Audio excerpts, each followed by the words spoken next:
Ce cours est dédié pour l'élévation de l'âme de Esther Bat Frecha, dont c'est aujourd'hui l'anniversaire du décès.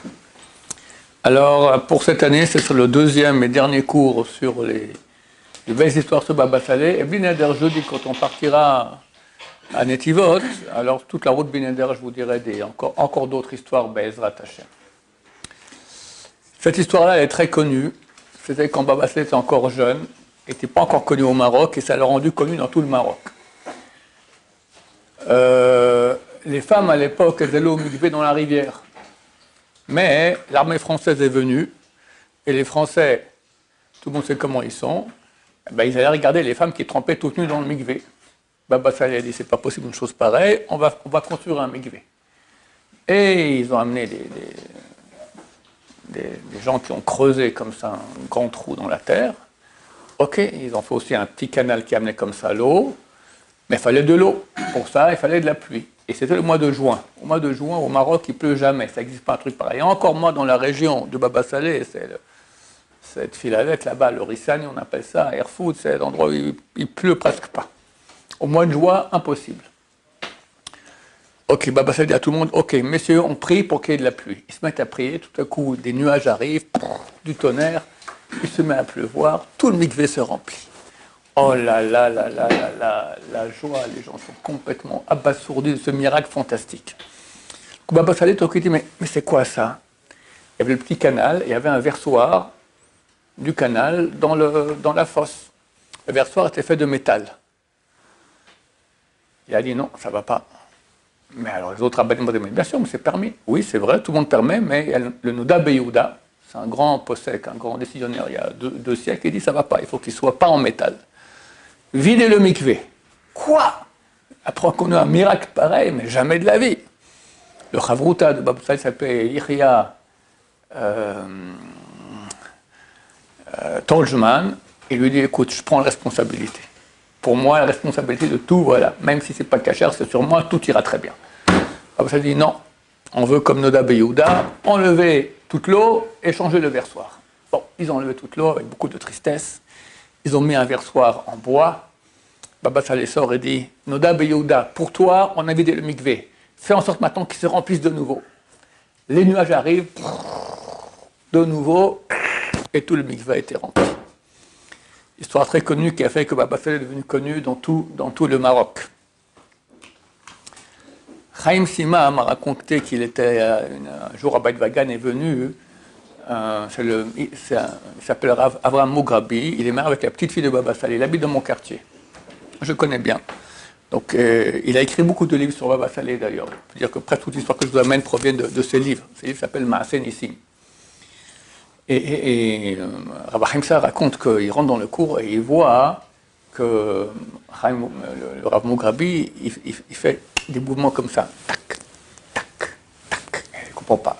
Il a entendu qu'est-ce qui s'est passé. C'est en fait qu'une fois ce Rav Mougrabi est rentré, chez Baba Saleh, c'était la guerre du Galil, en 1982, la guerre du Liban. D'accord? Alors il a demandé, qu'est-ce que vous faites? Il dit, j'attrape les missiles, les bombes des Arabes. Donc Baba Saleh est à Netivot, au Liban, ils envoient des missiles, Baba Saleh, tac, il attrape les missiles comme ça, tac, dans le ciel, pour pas que ça nous fasse des dégâts. Il faisait comme ça. Ah ouais? Et dans le ciel, il y avait des... Comme tu vois, il y a eu des histoires complètement folles aussi dernièrement. Il y a un missile qui est sorti du Liban, il a retourné comme ça, boum, il est retombé à l'endroit où il est parti. Il y a des trucs de folie qui se passent. C'est les grands tzadikim dans le ciel qui font des grandes actions. Kippat Barzel, non? Et pas Kippat Barzel, il y avait Kippat Baba Saleh. D'accord? Et ça a beaucoup aidé, Baruch Hashem. Si on parle de guerre, le 7 octobre, les Mechablim sont sortis de Gaza et sont arrivés à Netivot. Netivot, c'est la ville de Baba Saleh. Et on voit sur les caméras plusieurs véhicules de terroristes qui sont rentrés et ils sont repartis. Il y a juste 3 terroristes qui sont restés et ils ont été à l'endroit où il y a la tombe de Baba Saleh. Là-bas, 2 ont été tués, 1 a été attrapé vivant. Celui qui est attrapé vivant, ils l'ont interrogé. D'accord, on l'a amené là-bas, a commencé à poser des tas de questions. Alors, l'interrogateur, il dit, mais comment ça se fait qu'on voit sur les caméras que beaucoup de voitures sont venues et ils sont toutes reparties, ils n'ont rien fait, qu'est-ce qui s'est passé? Alors Théros, il a dit, parce qu'on a vu 3 rabbins venir comme ça nous dire, attention, vous touchez à personne dans cette ville-là. Ah, ils ont eu très peur, ils sont partis. Moi, je suis resté. Mais les autres, ils sont partis. Mais c'est qui ces rabbins? Je ne sais pas, montrez-moi des photos. Et l'interrogateur commence à montrer des photos de rabbins. Pour finir, on a défini c'est quoi là. Il dit, voilà, ça et ça. 3 rabbins, c'est qui? C'est Baba Saleh, Sarah Issachar Meir, qui avait une yeshiva à Eshot HaNegev, quelques centaines de mètres de Baba Saleh. Mon Chavrut avait étudié dans sa jeunesse dans cette yeshiva, Eshot HaNegev, et le Rav Yoram Abergel, qui est un grand sadique aussi qui était à Netivot. Ces 3 rabbanim-là, qui étaient les rabbins de Netivot, sont venus et ont averti les terroristes, attention, ne touchez à personne ici. Une pauvre fille de 10 ans à Bnei Brak a des problèmes de cœur.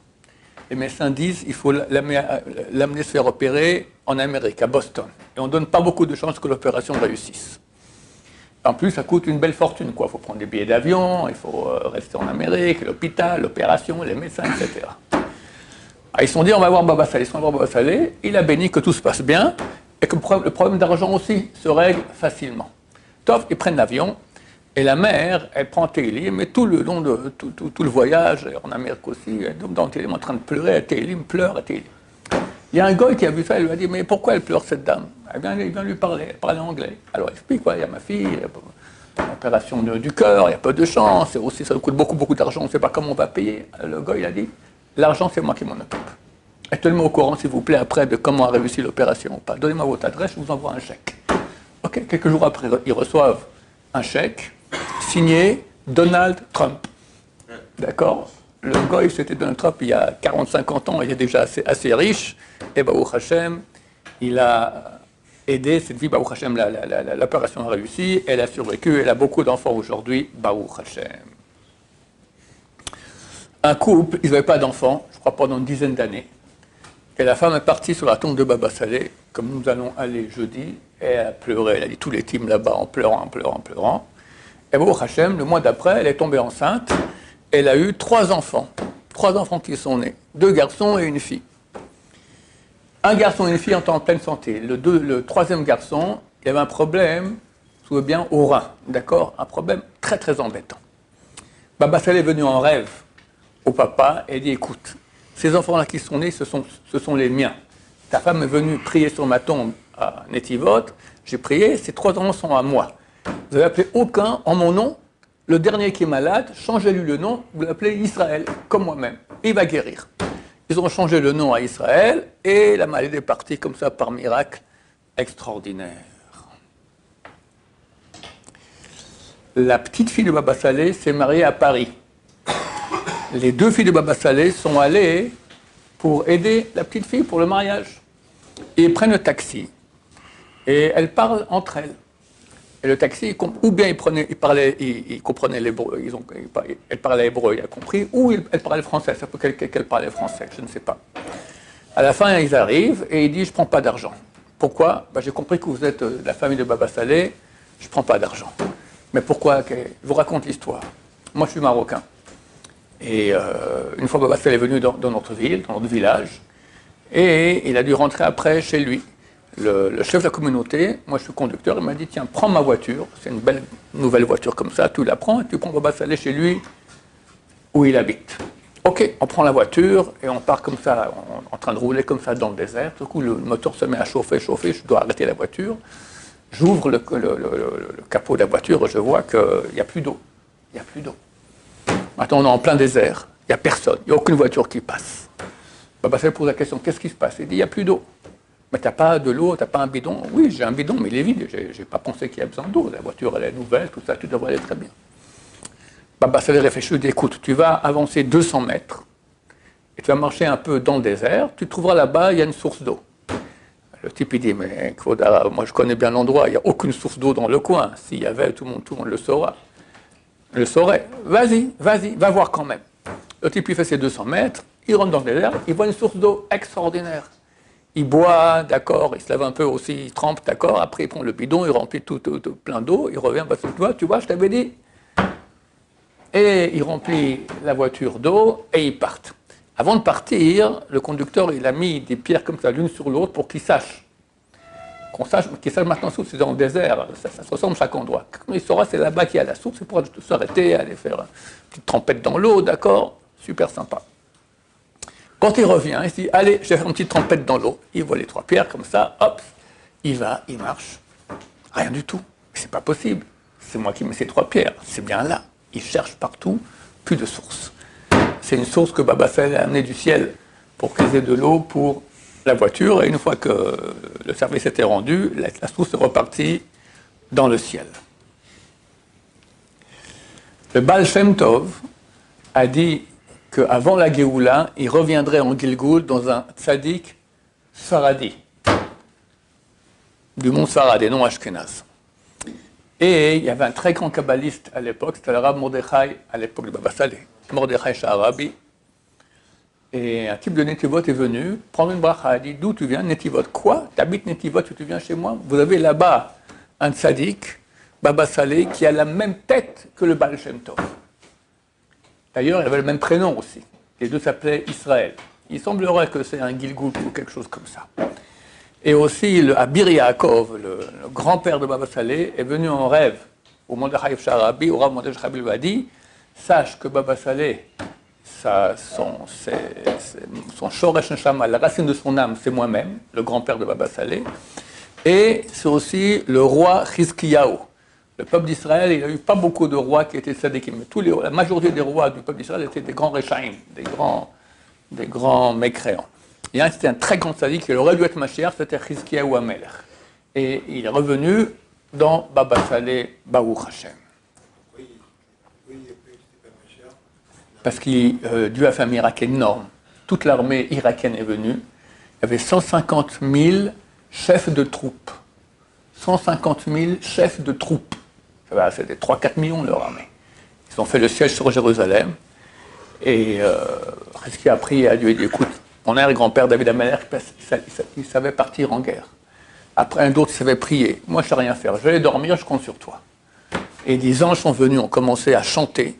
Et toute l'armée irakienne est partie en courant. Et le matin, ils sont levés. En plus, il y avait tout le butin. Les Irakiens ont laissé tout leur campement, d'accord. Ça a été la razzia terrible. Il y avait le second du roi, le Shalish, comme on l'appelait, quand le prophète Elisha, il a dit ça au roi que demain, il y avait la famine dans la ville. Il a dit demain, le kilo de farine coûtera des clopinettes, rien du tout. Alors le second a dit que Dieu va faire des tourbillons dans le ciel. Est-ce que ça se peut que demain, un kilo de farine coûtera des clopinettes? On est en pleine famine. Il n'a pas cru au prophète. Le prophète lui a dit, tu seras là-bas, tu verras, mais tu n'en mangeras pas. Et il était là-bas, et lorsqu'ils ont su que les ennemis sont partis, sont tous sortis, toute la ville est sortie, ils ont écrasé le second du roi, et il est mort là-bas, parce qu'il n'a pas cru aux paroles du prophète. Maintenant, Chizkiyahu aurait dû faire un chant pour remercier Hachem de ce grand miracle. Il n'a pas fait de chant. À cause de ça, Mashiach n'est pas venu. Quand il viendra très bientôt, on espère, Bezrat Hachem, les semaines à venir, il faudra faire un grand chant de remerciement à Hachem, Bezrat Hachem, pour pas qu'il parte et qu'on est encore resté dans cette galoute affreuse. Un type, et il est venu chez Baba Saleh, il a amené, c'était un dimanche, il a amené des légumes et des fruits de son jardin. Baba Saleh lui a dit, tu peux les enterrer. Mais pourquoi? Il dit, quel jour on est aujourd'hui? Il dit, dimanche. Et c'est quand que tu les accueillis? Il dit, vendredi. Il dit, menteur. Tu les accueillis vendredi? Je ne suis pas morel. Je ne t'excuse pas. Est-ce que tu dises la vérité et t'enterres ces fruits-là? Il a reconnu qu'ils avaient cueilli pendant Shabbat. Il les a enterrés. Baba Saleh lui a donné un grand tikkun à faire pour réparer le Chilou Shabbat, et Baruch Hashem, après il est devenu un bon juif, pratiquant, et toute cette affaire marchait très très bien. Voilà, il ne faut pas mentir aux tzadikim, d'accord, ils voient tout. Il y avait un jeune homme qui était un bon juif, mais il a commencé à quitter la bonne voie, et a commencé à s'enfoncer dans les péchés les pires qu'on puisse faire. Terrible. Et il a eu un petit réveil comme ça. Il s'est dit, il faut que ça chouva ça va pas. Il est allé voir le Rav Hoberman. C'était un grand sadique à Ra'anana. Hoberman lui a dit, écoute, moi je peux rien faire pour toi, va voir Baba Saleh. Il va voir Baba Saleh. Quand Baba Saleh le voit, il dit « J'ai jamais vu autant de mal sur une personne de ma vie », comme ça Baba Saleh il a dit. Il demande à son shamash, son intendant, amène-moi s'il te plaît le plus grand verre que tu trouves dans la maison. Gros verre comme ça. Il a rempli plein d'arak, il a dit au type, bois ça. Le Rav Yoram Abergel, c'était un grand sadique qui habitait Netivot, était présent. Et il raconte qu'il voit comment le garçon il boit le harak comme ça, lentement, un verre comme ça de harak. Il se met à transpirer et il transpire du noir, du goudron. Il voit du goudron qui sort de son front. Tout le mal qu'il a fait, grâce à ce harak, d'accord, ça sortait de lui. Baba Saleh lui a dit, ok, tu peux repartir chez le Rav qui t'envoie. Le Rav tu peux dire, c'est bon, je t'ai nettoyé de tous les péchés. Mais maintenant, il faut commencer à être un bon juif. Et Baruch Hashem, il a fait tchouva, et il a eu beaucoup d'enfants dans la Torah.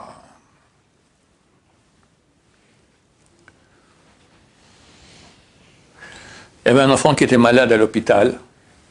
Son père est allé voir Baba Saleh, qui lui a donné, tiens, prends de l'eau, tu enduis ton fils et il guérira. Il arrive vendredi, une demi-heure avant Shabbat, il dit à son fils, voilà, je t'ai amené de l'eau de Baba Saleh, viens, je vais t'enduire avec ça. Le voisin, qui était un non-religieux israélien, qui d'habitude se moque beaucoup des religieux, il a dit, espèce de primitif qui croyait à toutes sortes de croyances idiotes, d'accord, du genre de l'eau, à mettre de l'eau, il va guérir. Bon, le petit enfant, il aurait dû rester normalement des semaines et des semaines à l'hôpital. Dimanche matin, après Shabbat, il est libéré, il a guéri.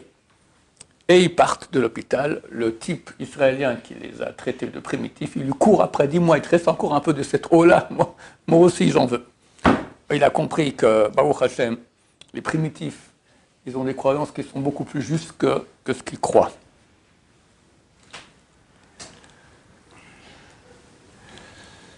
Très souvent, Baba Saleh mangeait avec son intendant, Rabbi Yoel Fassi.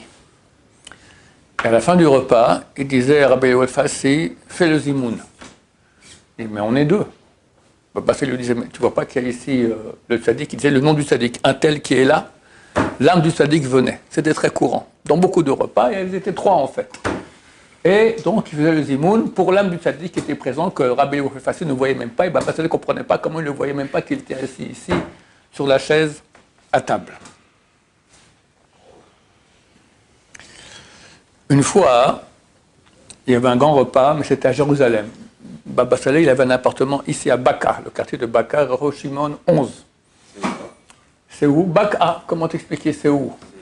Oh, c'est pas ici, c'est là-bas, dans Jérusalem. C'est l'ancienne station de train qu'il y avait à Jérusalem. Là-bas, un quartier qui s'appelle Baka. Et Rosh Shimon, et numéro 11, là-bas, Baba Saleh, il avait un appartement. D'habitude, il venait du lundi au mercredi, il venait ici chaque semaine, d'habitude. Et ils ont fait un grand repas le soir, etc. Il y avait quelqu'un qui avait amené des fruits, des légumes de son village, à 1 heure de Jérusalem, comme ça. Et au milieu du repas, il veut partir. Non, reste jusqu'à la fin. Bon, jusqu'à la fin, c'est déjà 1 heure du matin. Et ils lui ont fait boire, le pauvre, du harak sans cesse. Il était complètement saoul, complètement fatigué. Il dit à Baba Saleh, j'ai peur de prendre la voiture, d'accord, dans l'état que je suis, je ne sais pas si j'arrive vivant. Et t'en fais pas, tout ira bien. Ok, ils l'ont accompagné, il a pris la voiture, il est parti. 1 mois plus tard, il revient chez Baba Saleh, et les gens qui étaient présents lui disent, ah, c'est toi, dis-moi, comment t'es rentré? Il dit, je ne sais pas, quand j'ai quitté Jérusalem, mes yeux se sont fermés. Je suis réveillé dans la rue centrale de mon village. J'ai fait toute la route, les yeux fermés. D'accord? Baba Saleh a guidé la voiture à distance. Baba Saleh était allé un jour à Tibériade, chez son élève, Masoud Meloul. C'est un élève à lui qu'il aimait beaucoup. Et en arrivant là-bas, en bas, il y avait une voiture qui était destinée à être démontée, d'accord, à être vendue, qui ne fonctionnait plus, il n'y avait plus rien du tout. C'est fantastique, il y a une voiture ici. Demandez au propriétaire s'il peut nous prendre à Méron. Tibériade à Méron, c'est 3/4 d'heure, 1 heure de route. Ah, ils ont demandé au propriétaire, mais il dit, mais non, mais ça ne va pas, la voiture, elle ne peut pas rouler, c'est impossible.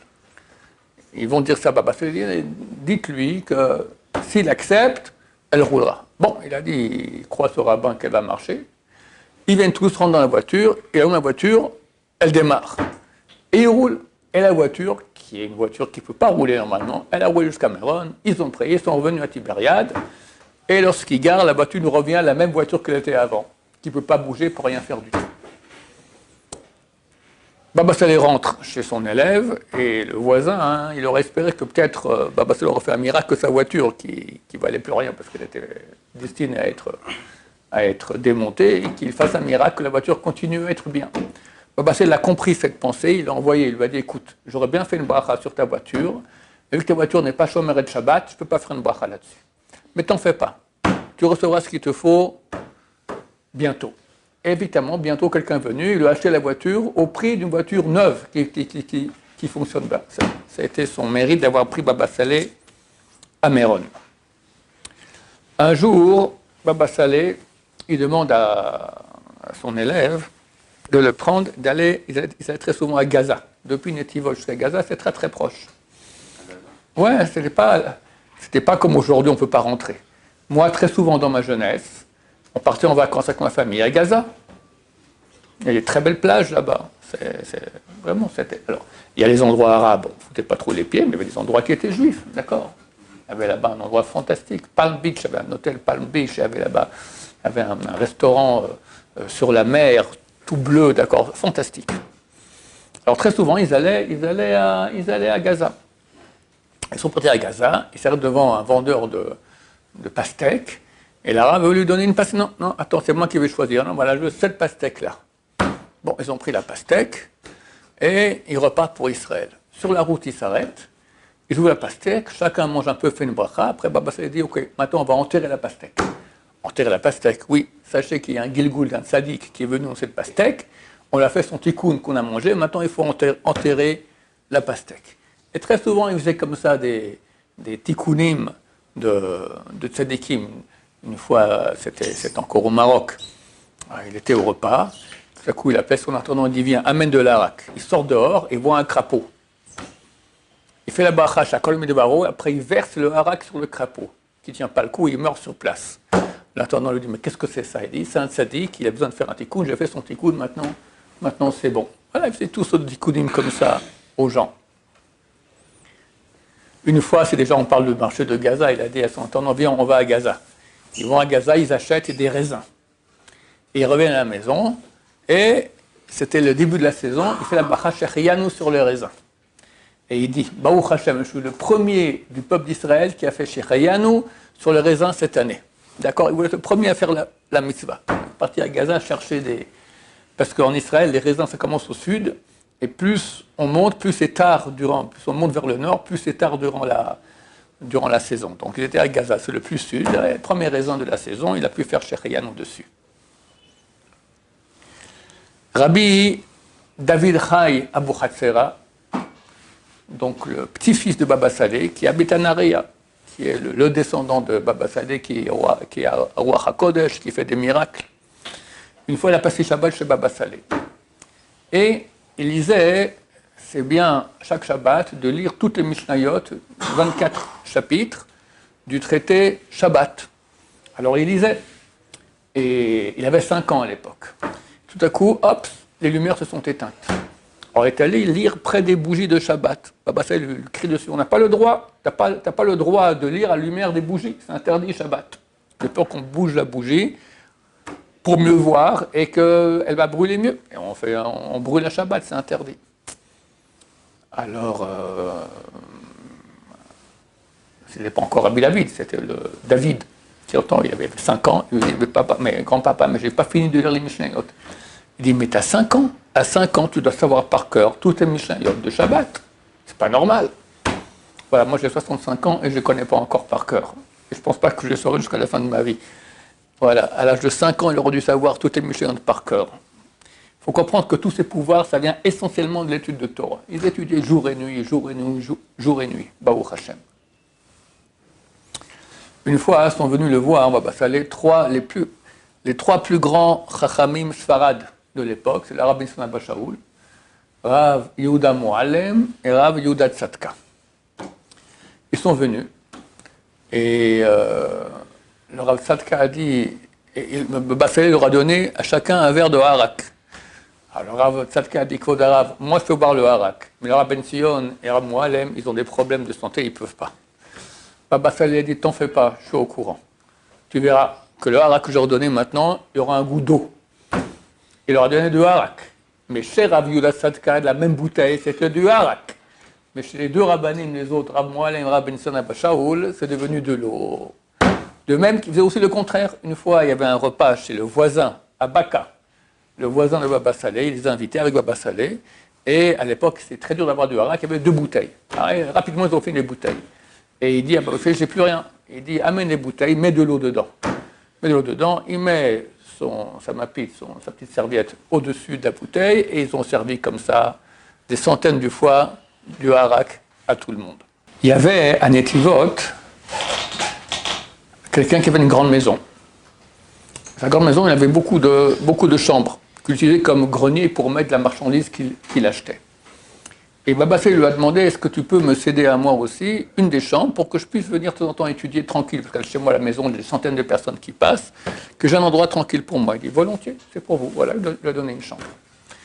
Et un jour, le propriétaire regarde par la fenêtre et il voit 3 agents du Massar Nassa, du fisc, rentrer chez lui pour vérifier s'il n'avait pas de la marchandise.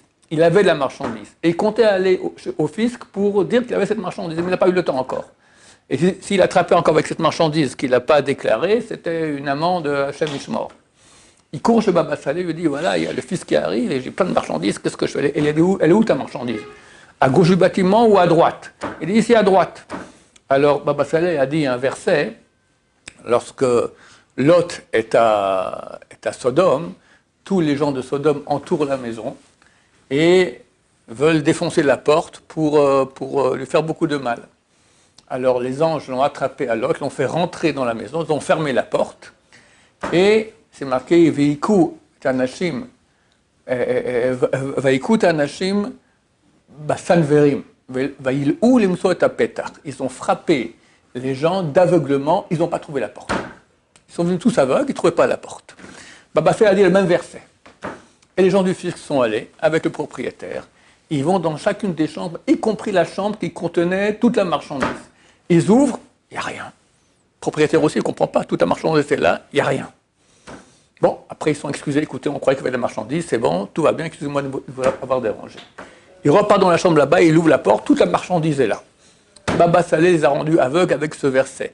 D'ailleurs, c'est le verset qu'on utilise pour devenir invisible. Le Rav Chida, il a écrit un livre qui s'appelle Ma'agal Tov. Il a été désigné pour partir en Europe, aller chercher de l'argent pour la communauté ici de Jérusalem. Il a été un peu partout. Il a été à Paris, il a rencontré Marie-Antoinette, qui sentait que ça allait aller mal, il lui a fait une prière, d'accord, d'ailleurs ça n'a pas aidé, on l'a guillotiné pour finir. Il était en Angleterre, il était en Tunisie, il était dans tous les pays du monde. Il raconte que lorsqu'il a quitté Jérusalem, il est passé près de Abu Ghosh. Abu Ghosh, c'est le village arabe qui est à l'entrée de Jérusalem. Après 5 minutes de route, vous verrez. Abu Ghosh, c'était en fait le nom du chef du village. Et ils le voient passer sur son âme, ils viennent avec leurs chameaux comme ça. Ali Baba et les 40 voleurs, d'accord, qui se mettent à leur poursuivre. Alors il a dit, j'ai dit un verset pour devenir Roé Venon Nira, celui qui voit et qui ne voit pas. Il faut dire 7 fois ce verset que j'ai dit. 7 fois à l'endroit et à l'envers, et rappeler un nom de Dieu. Je connais ce nom de Dieu, mais je ne connais pas le nikoud, les points. Maintenant, mieux vaut ne pas savoir, parce que moi je sais comment on fait pour devenir invisible, mais je ne sais pas comment on fait pour redevenir de nouveau visible. Donc si tu fais ça, tu deviens invisible, ça sera super embêtant. Quelqu'un qui le matin n'a pas répondu au Baruch Hashem Avorach, alors le nez reste visible. Quand on dit Baruch Hashem Avorach, la neshama descend dans le nez, et cette partie aussi peut devenir invisible. Sinon, on voit un nez qui se balade comme ça dans la rue.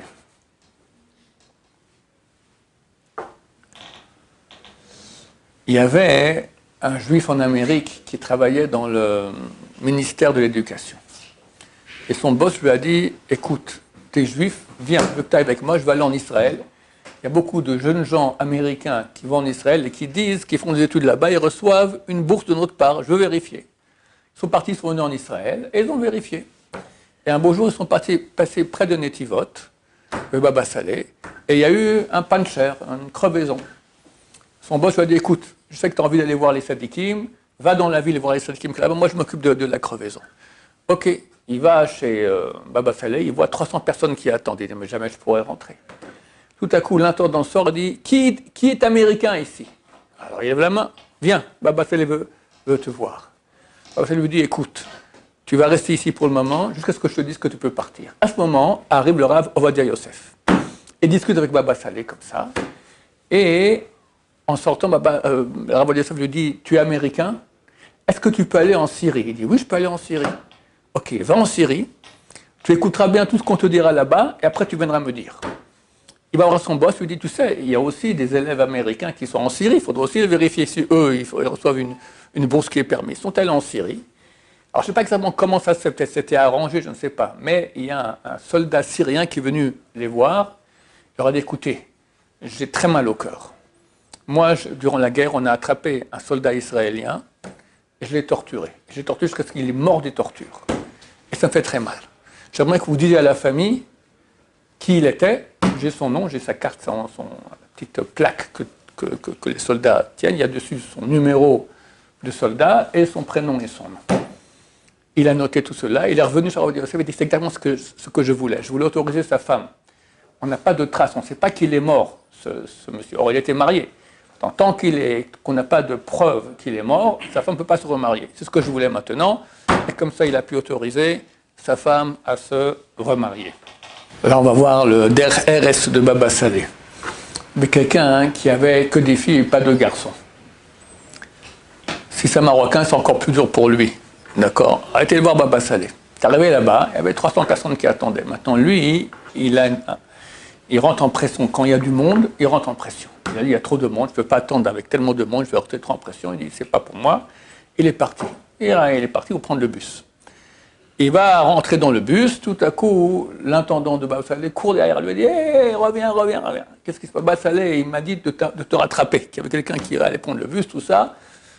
Il te reçoit directement. Il a reçu, il lui a donné un verre d'arak, il a donné un verre d'eau pour sa femme qu'elle boit, et Baruch Hashem, la même année, il a eu un garçon. Baba Saleh voit maintenant le type, il souffre, d'accord, il part, il voit qui est présent, il va le rattraper pour pas qu'il reparte comme ça, dépité. Un jeune homme vient voir Baba Saleh, avant qu'il ouvre la bouche, il lui dit, je sais pourquoi tu es venu, tu veux une bracha pour un chidour. Regarde, tu avais une copine, elle t'a quitté. Maintenant, tu ne mets pas les tefilines. Mets les tefilines, tu auras un chidour bientôt. Si tu ne mets pas les tefilines, ça prendra 5 ans pour que tu puisses te marier. Tu prends sur toi de mettre les tefilines, il dit, oui, c'est bon, je prends sur moi. Là, j'ai les tefilines, les amis. Un mois plus tard, il a rencontré sa fiancée, et ils sont mariés, et des tefilines a commencé avec Shomer Shabbat, il est devenu un bon juif, Baruch Hashem. Autre histoire de chidour. Quelqu'un vient voir Baba Saleh, il veut se marier. Il lui dit, ok, regarde, ton chidour, il faut que tu ailles à la Tahana Merkazit, la centrale, la station de bus centrale de Beersheva. Là-bas, tu trouveras ton chidour. Bon, il va là-bas, depuis le matin jusqu'au soir. Arrive le soir, il faut prier Mincha Harvit. Je lui dis qu'il y a une petite synagogue à côté, il va là-bas. Alors, sortant de Harvit, quelqu'un l'accompagne, lui dit, mais d'où tu es? Moi, j'habite à Ashkelon, Jérusalem, tout ça. Mais pourquoi tu es venu ici? Ben, je suis chez Baba Saleh. Il m'a dit de venir à la station centrale de Beersheva, que là-bas, je trouverais mon chidour. Baba Saleh t'a dit que quand tu as trouvé ton chidour, viens chez moi. Si c'est Baba Saleh qui t'a dit, ma fille, peut-être, elle te va bien. Ils sont allés là-bas, ils ont rencontré la fille, ils se sont plu, et ils se sont mariés. Bezrat Hashem. On va s'arrêter ici, chers amis. Le reste Pineder, jeudi dans le bus. Baruch Adonai, Laolam, Amen, Amen. Bonne journée.